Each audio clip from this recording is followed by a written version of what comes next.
ditulak kok ngeyel wae. Lah kula menika saestu tresna kalian panjenengan lho Kacang Mas. Kacang. Lah, kok tekan kacang atom bareng. Kakang Mas. Kakang Mas. Wong bener kowe tresno yen aku ora iso tresno karo kowe terus aja nekat. Lah kenging menapa kok mboten tresna kalian kula? Sebabipun menapa?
montok ludruk rek.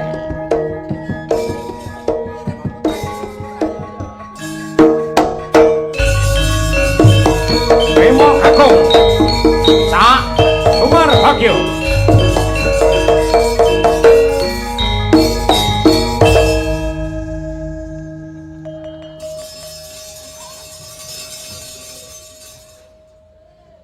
Baku kok mandek.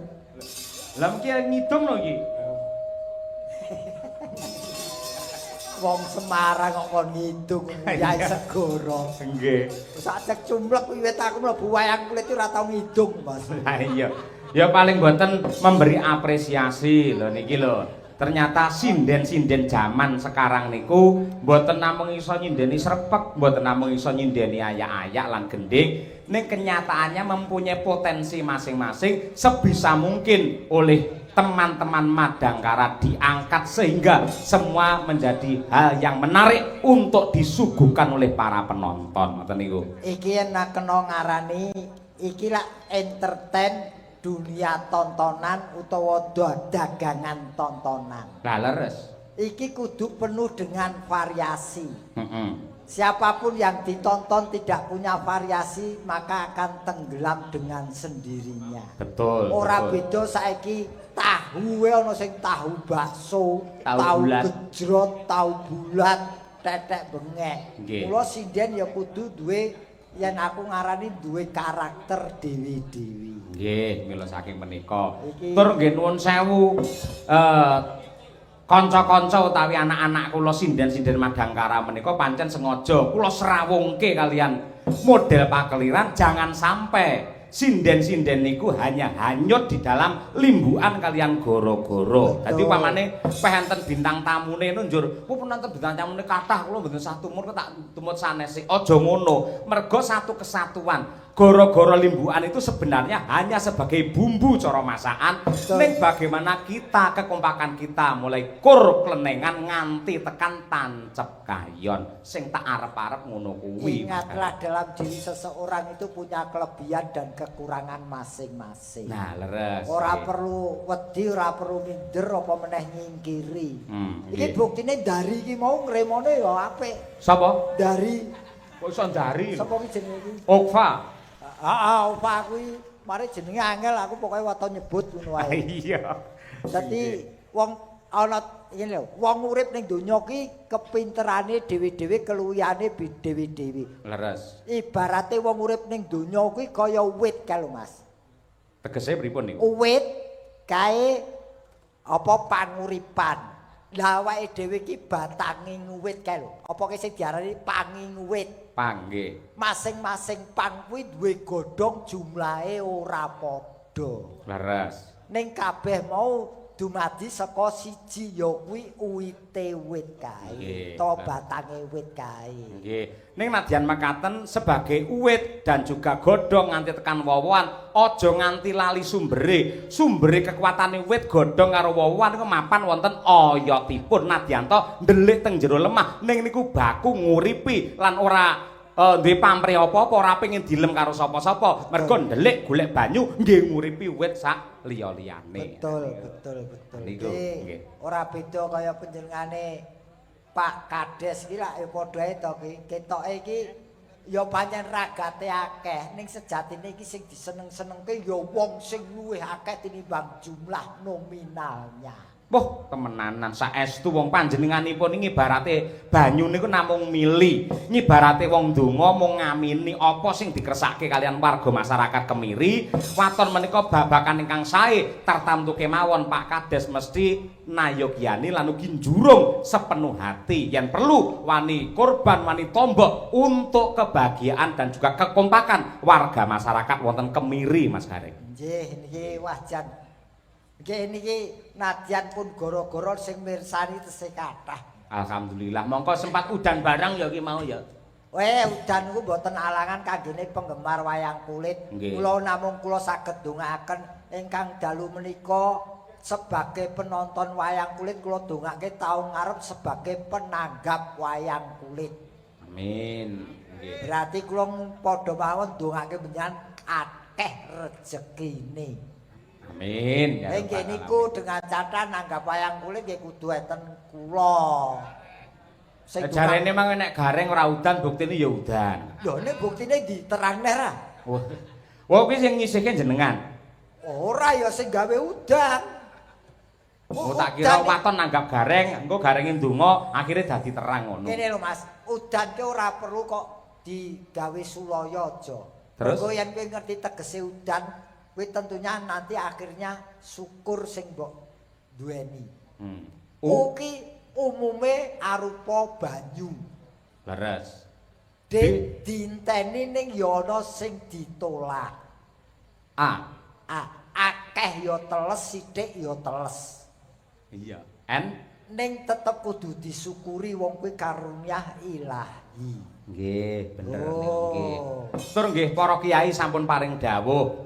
Mandine mandi ora kaya sing barengi lendonga karo tumuruning udan niku. Nah, kula niki nyarengi dawah wonten bumi, monggo ndedonga murih kemiri kalis ing rubeda gudha rencana salara. Penduduk masyarakatipun saged makmur gesangipun, Mas. Amin ya rabbal alamin. Wabil khusus dumateng Bapak Kepala Desa Pak Nurdianto kitan sapinaringan sabar, kuat, tabah, amanah anggenipun momong sedaya para warga masyarakat langsung prambahipun dumateng para perangkat desa ugi pinter anggenipun ngladeni kersanipun Pak Kades lan ugi pinter anggenipun ngayomi dumateng sagung para warga masyarakat kemiri lah ngaten Mas Gareng. Pak Kades ki prinsipe ki ana Mas. Napa niku? Pak Kades itu selalu berprinsip berpikir ke atas untuk berharap, berpikir ke bawah untuk bersyukur, berpikir sekelilingnya untuk saling berbagi. Leres. Dan beliau tidak berpikir untuk menjadi orang yang sempurna tapi berpikir menjadi orang yang berguna. Nah, kuwi itu bermanfaat. Bermanfaat. Nggih, dawuh leres. Nggih. Gawe senenge wong ki tetep pahalane banyu mili ngono Mas. Nggih. Malah nuwun sewu para pinter ugi sampun paring dawuh ketika kita menjadi pejabat dan juga menjadi masyarakat kedua-duanya harus menjadi satu kesatuan, satu frekuensi, satu hati untuk saling mendoakan. Kalau memang pejabat cinta kepada masyarakat dan masyarakat cinta kepada pejabatnya, salah satu yang harus dilakukan adalah mendoakan. Dan doa yang terbaik itu tidak hanya mendoakan untuk diri kita sendiri, namun juga untuk orang lain. Pak Lurah ndongake masyarakate, masyarakat ndongake Pak Lurah supaya diparingi bijaksana. Akhire donga bebarengan kuwi hanjok marang keberkahan tumrape para warga masyarakat ing kemiri mriki. Betul, dan iki ngrembug iki mau udan. Pripun? Udan iki mau nuwun sewu kuwi yo ngekeki peringatan. Dadi Gusti Allah ki yo mengkeki peringatan titahe utawa umate. Nggih.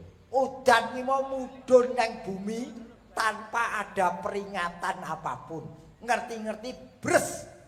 Ora nyawang sing nonton ki nggawa payung utawa ora nggawa payung udan tiba. Kuwi tegese padha bahwa kematian itu datangnya tidak melihat kamu siap atau tidak siap, pasti akan menjemputmu. Nah, kuwi. Mula diarani mati, kabeh wong bakal nglakoni. Nglakoni. Apakah makna dari mati? Mati ki 4 huruf. MATI. M manusia semua mengalaminya. Karena itu sebuah takdir. A akan tetapi datangnya tidak ada yang mengetahui. Bisa sewaktu-waktu, bisa masih panjang atau lama. T. Iki sing kudu dicatet. Kematian itu T. Tidak harus sakit dulu dan tidak harus yang tua dulu. Hati-hati nggih. Ini semua rahasia ilahi. Mula mumpung tasih gesang monggo dipun kandeli anggenipun ibadah. Upami toh mangke dipun timbali sewanci-wanci sampun siap seperti air hujan turun ke bumi. Panjenengan sampun gawa payung jas udan tetek bengek. Akhirnya ora masuk angin. Nah, ngono ki wancine mubal ki ngelmu ngene iki. Iya. Ning men saya tanja ya tak Goleke kanca tetep Mbak Tatin Lestari. Oke. Piyayi iki Mbak nun sewu. Arang-arang yen gabung kalian Madangkara ning yen Ponorogo sabane Mbak Tatin. Ngoten nggih. Wah. Piyayi kuwi paribasan kaya omah nang kene iki. Saniki angger pun ngeblakke sayap pun wah nutupi jagat pokoknya. Nggih. Nah, kene Nduk sayang. Yo tukung Mbak Tatin Lestari. Oke, mangga ta.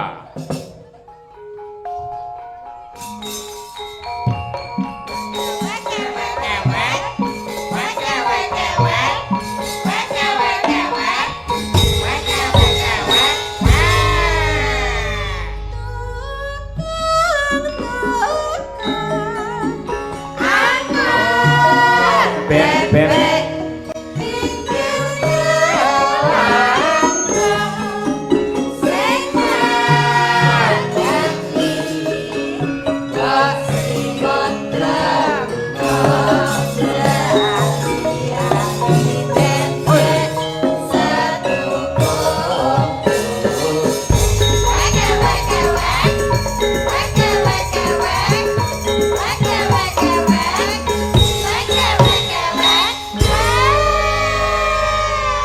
Mbak Tatin niki wau sing nembang spesial Mbak Trihastuti. Kenapa?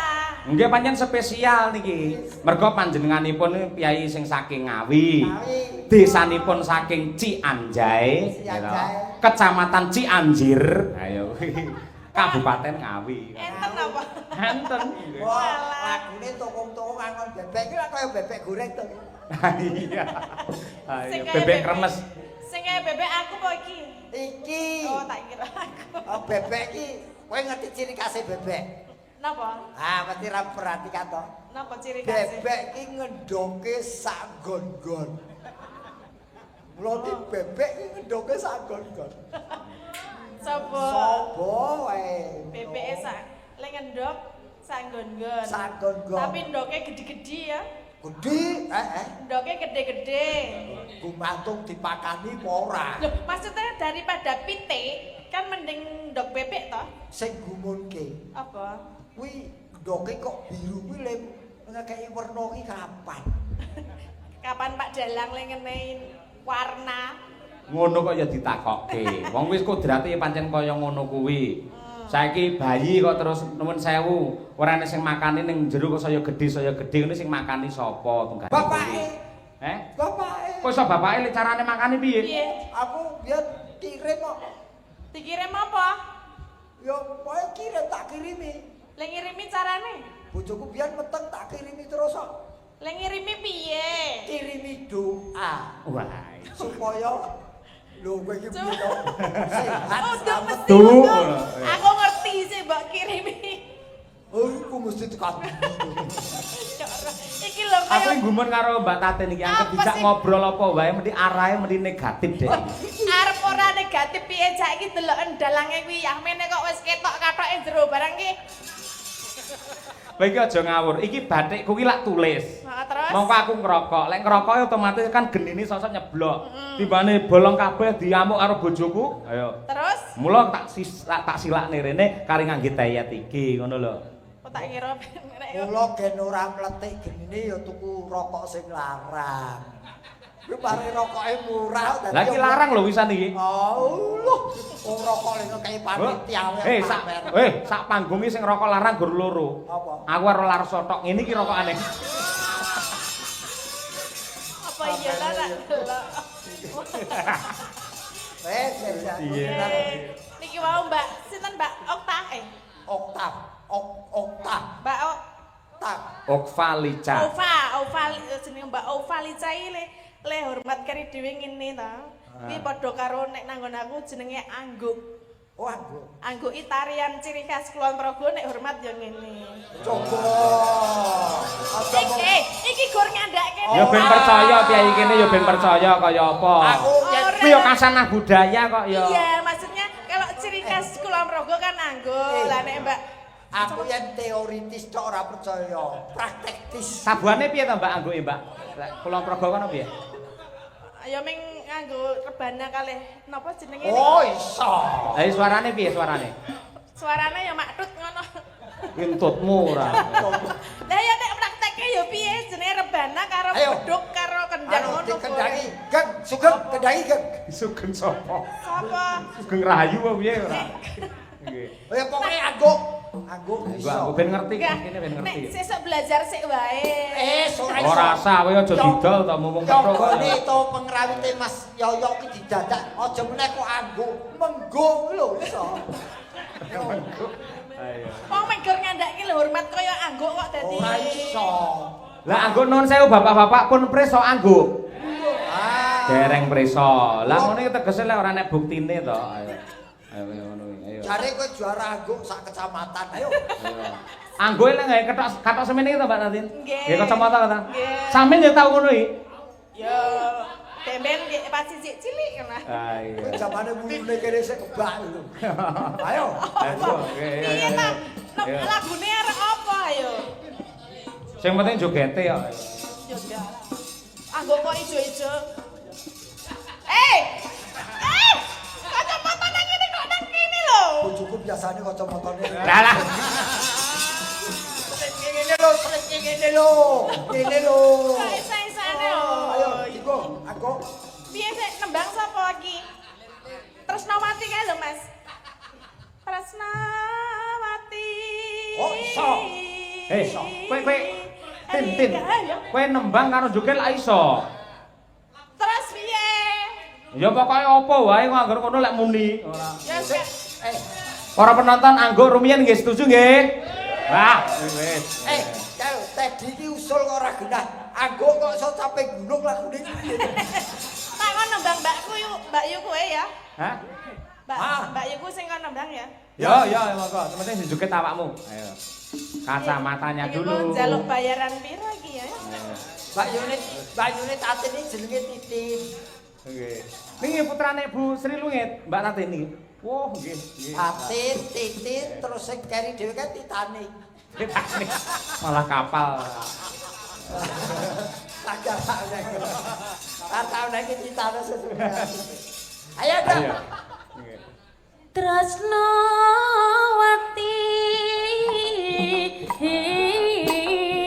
digawe uyo Tresnawati digawe uyo Tresnawati digawe uyo Tresnawati digawe Tapi uyo ana sing gete ben aku nggo mlaku maju. Deng dut. Wah, ning nyanyi bulan baleni, Jan. Cah, kaya sing tak latih wingi lho. Ya.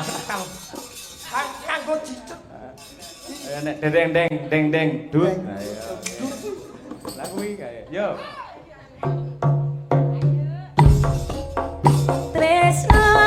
Tresnawati. Waduh. Digawe wuyo. Tresnawati digawe wuyo. Wuyo narendra. Satriya ing madukara. Satriya ing madukara. Ya.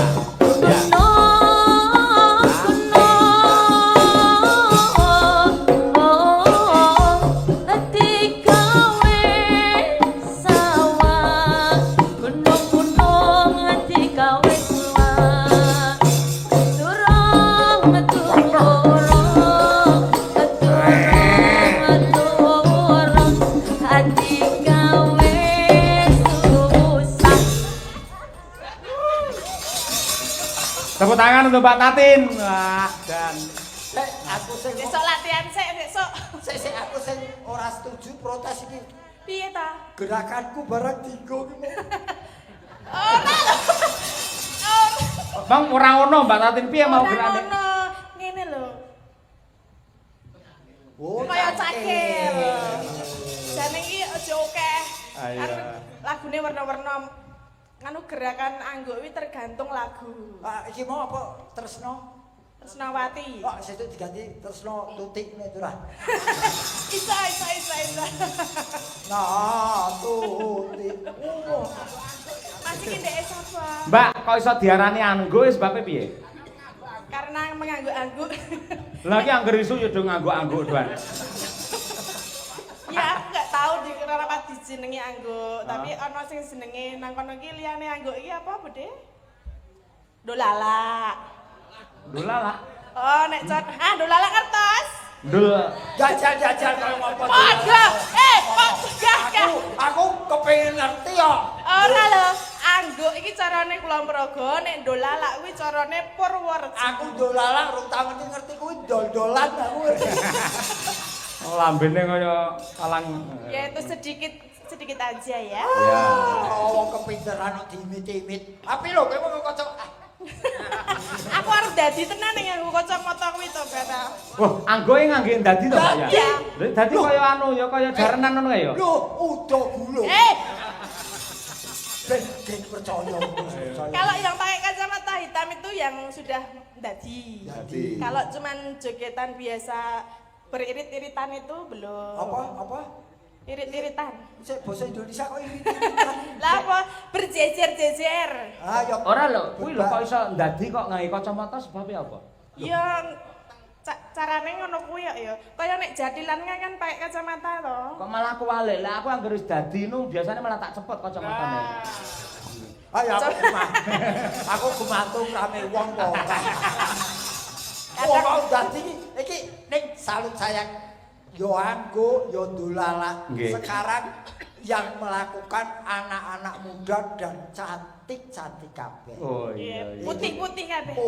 Kaos kakian yo putih.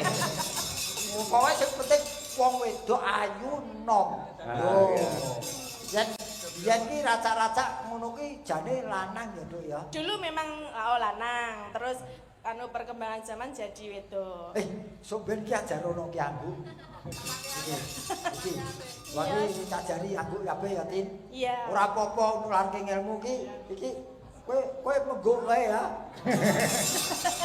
Anggo iki yo akeh to ming joget megal-megal ngene iki tetep ana sing pagu barang ngono iki yo ono. Nek kuwi kobra, Baduy. Kan Aku beda-beda. seneng aku. Lah iya Yen kasanan ajar budaya. Baduy barang, Mas. Apa? Ajar Baduy barang ono tarian. Piye Baduy piye? Ya. Aku lah omong aku biyen saiki wis lali. Kok agar ngomong kok diyo-yo aku gur ngomong hormate ngene kok.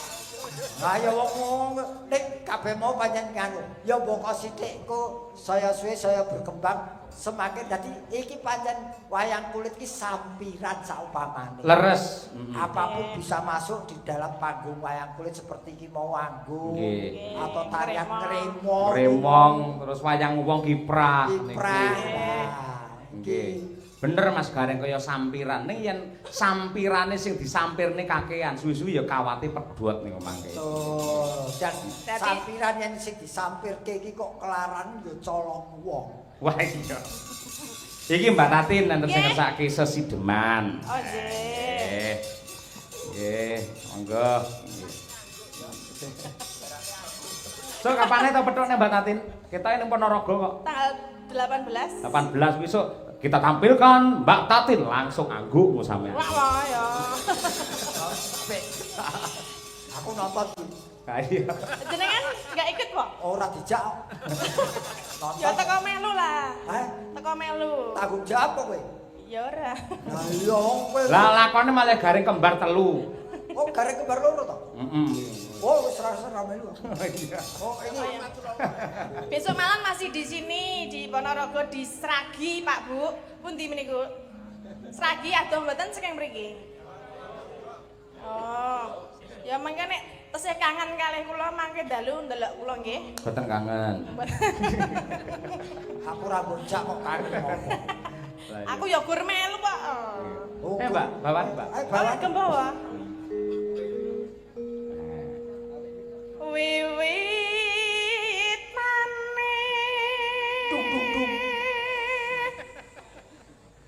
Tung-tung apa? Gak kena dipalangke ya. Ana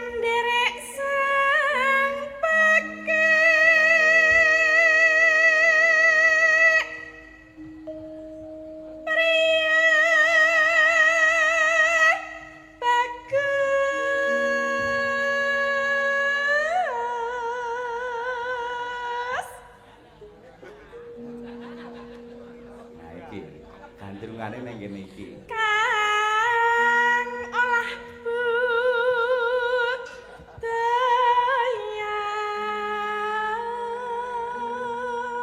Kang Mas. Wong wedok wis ditolak kok ngeyel wae. Lah kula menika saestu tresna kalian panjenengan lho Kacang Mas. Kacang. Lah, Kok tekan kacang atung bareng. Kakang Mas. Kakang Mas. Wong bener kowe tresno yen aku ora iso tresno karo kowe terus aja nekat. Lah kining menapa kok mboten tresna kalian kula? Sebabipun menapa? Mboten no, Mbak. Kok mbak lho. Lah kok sadis men ora ana ketoprak kok sadis. Dasare wong lanang kok nampik wong wedoki dosa. Mergo aku pancen ora iso tresnani awakmu, Yai. Tresna menika jalaran saking kulino. Sopo sing ngomong? Kula. Bener. Loh. Ra duwe adek-adek iki piye sing lanang? Lah kono getak wedi kok. Ora iso. Aku tetep ora gelem karo kowe. Sebabipun napa to kok mboten purun kalian kula? Kula lemu nggih sampun lemu, cantik nggih pun cantik. Ibarat ing Wonogung lewang-lewung pasang pikap manuke. Manuke sapa? Kuwi. Aku penonton kok katut iki ngopo ora? Lha ku arep ngamuk ora entuk iku takon manuke. Aja liyane manuk to, aku nek manuk iki kaya piye ngono lho. Ibaratnya aja manuk. Apa? Lho, Bu, mesti main awakmu kok ya. Ora, aku tetep ora iso karo kowe. Sawan menyang kota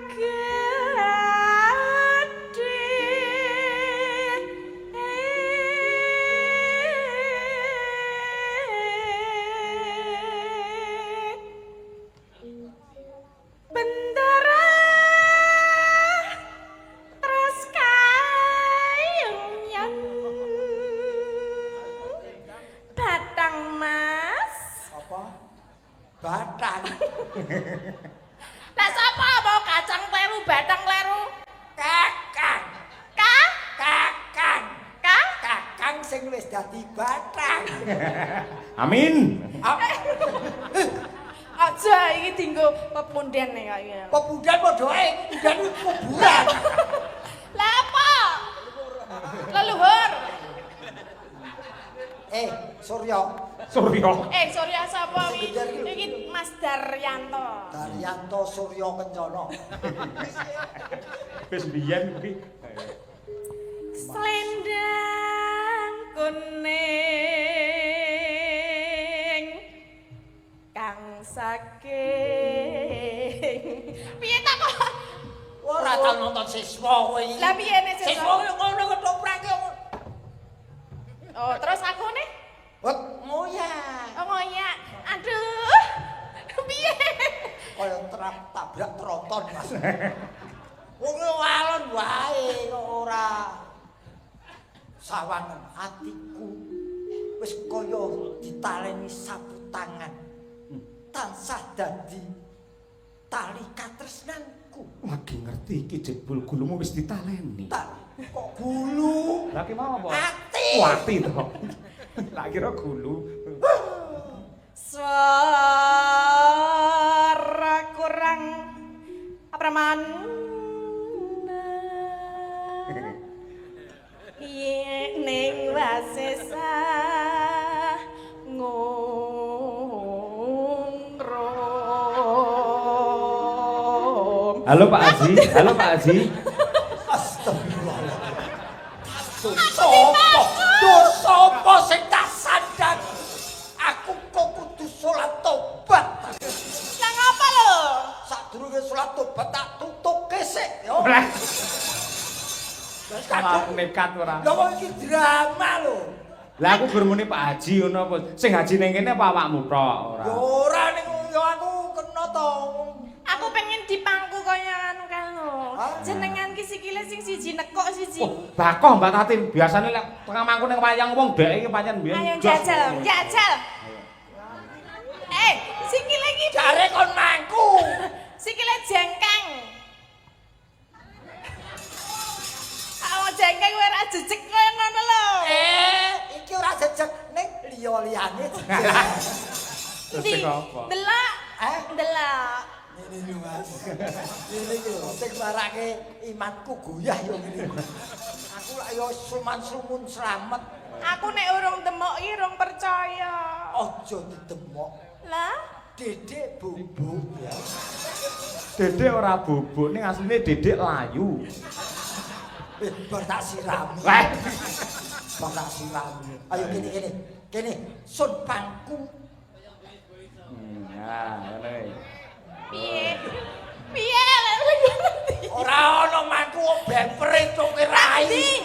Lah kendi aku ki arep lenggohe kendi. Aku tak jengkeng mbek mutukno kene. Kene. Heeh, rai. Lah kleru ra weruh kok ya aku kan madhep rono. Angung romarang Pati ndi? Pati. Mripate elek kok. Ayu lho bareng aku ndodok kok. raine nang dhuwur. Yo yo lho kok jarekmu lho marani ngumpeti kok. Ya bathi ireng apa. Maksude piye? Bathike ora. Ayo. Kaya ngerti-ngerti ya. Angung romarang bendara. Teplek. Kok sing titik. Apa iki ta, Mas? Kowe mau Apa? iki Antareja. Kok iso Antareja? Ambles bumi. Apa nek sing ables? Iki drama ki ora ono kok tenanan, anggang-anggang. Oh ya, anggang-anggang Ya anggang-anggang. Lah ya Anggang-anggang wis keyi. jajal rasane apa ora? Tia Sulestia.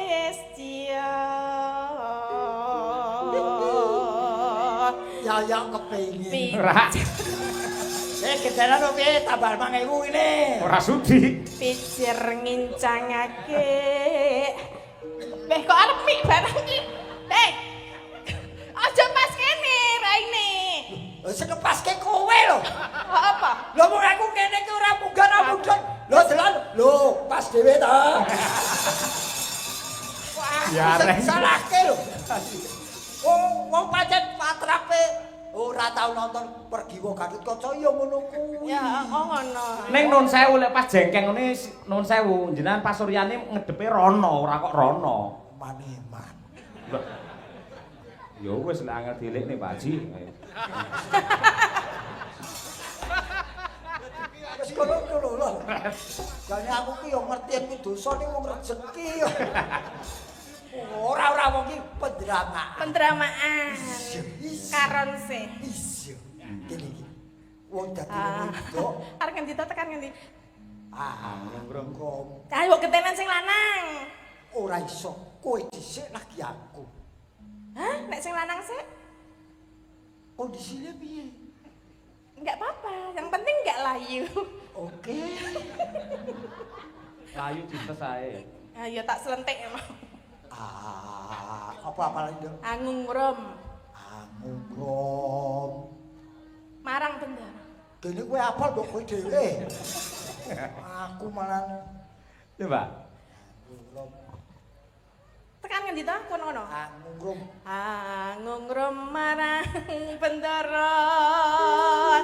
Tia Sulestia pijer ngincangake alis terus Wale. Kowe sing muter kok aku sing muter. terus no sesideman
Jumeneng riyen Mbak Tatin menika sisan.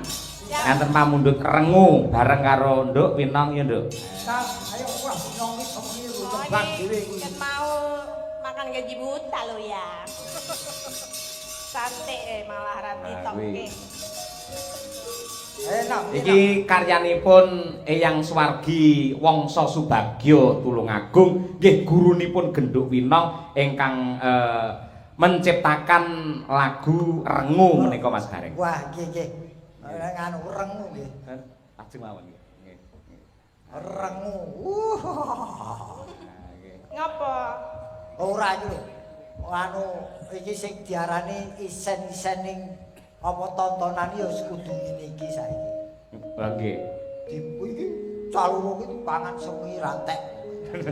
Kaya ngono dipangan, dinikmati suarane. Lah padha wae dipangan karyane. Wah iya nggih. Nggih. Lajeng kemawon, monggo gemene wekdal nggih. Nduk nang. Sejak ikatan rengu enten amaniku dene sampun dangu. Ayo ki Mas yo.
Aku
ana gondang baru Sragen Sugeng Nyimak.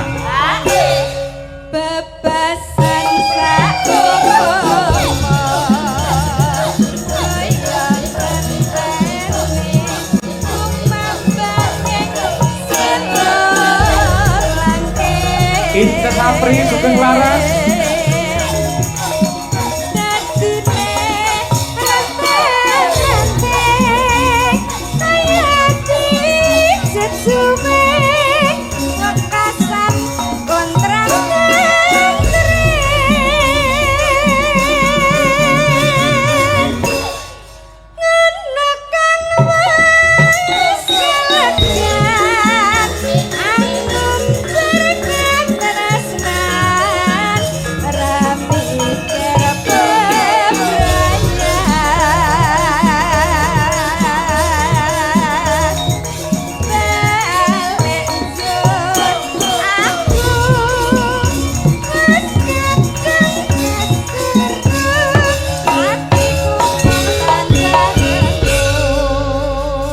Terima kasih, Sing Winong Nawangse. Tak semua kebune gangsaran to.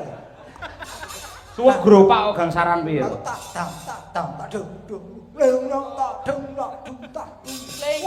Biar mlebune ngangguk malah kuwi marepe. Ning kreasi iki yo jenenge iki Mbak ini pengrawite panjake Mas Yoyo ki akeh sing guru, sing dosen. Nggih.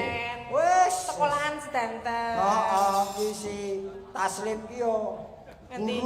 Guru ki. Guru napa? Guru wilangan, guru lagu, mergo wira swara. Wira swara. Nggih. Iki apa do prai atau bintang tamu kok do WA-ni kabeh iki? Sinten ta? Mbak Apri. Iki Apri Mbak Elisa. dari Klaten. Juga menyimak Pandalam. Nggih. Pandalam ganteng dengan bintang tamu yang menjelang sepuh. Sapa iki ta? Kok aku lho? Ayo kuwi kok Sapa nama kuwi? Inces. Inces sih lho. Menjelang sepuh dan yang satu bintang tamu galak dan endel mentel. Salam buat Mas Imam. Ora melu. Niki wae nggih do chat tenggen apa streaming niku antara Mbak Elisa sama Kak Inces itu. Oh iya teng Nggih. YouTube Teng tadi ana. YouTube nggih. Oh nggih. Lah ngono kudune lah aku pas bintang tamune Apri Mimin sampean yo ngechat nang YouTube. Iki mau ana sing ngecet aku dalam ya ora mayang ana. Sapa? Pak Sukron Suwondo. Monitor. Monitor putrane. Heeh. Lan lakon iki lak sine kagungane Mbah Sukron lakon. Nggih. Mbak Sanggite barang. Wis sewa gamelan, sewa wayang sik sanggit. Lakon, iya banyolan kabeh Mbah Sukron. Ono iso ora weweh ya. Ayo. Ono kok ora weweh. Ora ngekeki bapak. Lah aku iki wewe apa ya tak sudone awakmu. Ya, Wong Pak. wewe sing apik ya tangan-tangan meneh sing kiwa aja nganti roh. Ngono Oh kuwi. ya, berarti ning pun weweh dereng. Heh? Pun weweh dereng. Urusanku kuwi dudu urusanmu. Piye mau tubuhmu tangan-tangan. Wewe. Tangan kiwa aja nganti ngerti. Heeh. Emoh aku kan. Lah ngapa? Kuwi ben esuk tak lakoni kuwi. Piye? Tangan ngekeki sing kiwa ora ngerti ulen. Kuwi iki aja weweh nek. Gilani malah iki. Lho yo ora ngerti ning tetep nawaitune kudu weweh ikhlas. Nggih, sing penting ikhlas. Nggih. Mbak Tatin kalian Mas Gareng Gandeng Ponorogo niku adalah kota 1000 pondok pesantren. Nggih. Lang rumiyin ugi ngaturaken salam sungkem dumateng para kiai pengasuh pondok pesantren mbabil khusus ing pondok pesantren Wali Songo Ngabar. Ah niku. Nggih, ingkang insyaallah benjang tanggal 1 Juli menika kepareng wayangan dalam rangka milad Pondok Wali Songo. Elingno aku wis suwe lho ora ditimbali ning Ngabar. Ning Ngabar suwe ora ditimbali aku. Iki digolekne bintang tamu sing urung haji, bentang haji ngono lho. Oh, ngono. Berarti aku Justru aku arep ngetokke biyen kerep ditanggap ngono iso munggah haji. Oh, ngono. Iki pembuktian kudune. Nggih. Engko tak perjuangne. Aja mung perjuangan ya doa omahe Rama kok. Iya. tanggal 4 Juni nggih. Nggih, Pak. Oke, Monggo sedaya Kok ini mulek mawon teng Ponorogo matur nuwun dumateng para warga masyarakat Ponorogo ingkang kepareng tresnani budaya. Wah. Nggih, khususnya. Lah gandeng menika kathah pondok pesantren ngaturaken yang bernapaskan Islami. Apa ki Mas? Karya Abdi Solo Ki Haji Anom Suroto dalam lagunya Pepeling. Ya. Nggih. Sing ngasto sapa ki? Kur. Ya Mbak Bir, Mbak Dian, Mbak Ova, Mbak Tuti. Ayo, Ya. mau lungguh terus ora ngadeg blas. Sapa? Ayo, iki Wis mau liwat. tak salon barang ning kene ora arep lungguh. Ayo. Nggih. Wah ke Walodo ke melu ngadeg. Nyoba. Rambutnya openi ya rambutnya abang. Lah iya. Monggo pepeling lajeng kemawon tak kuntak. Yuk.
Magrib lan isya jangka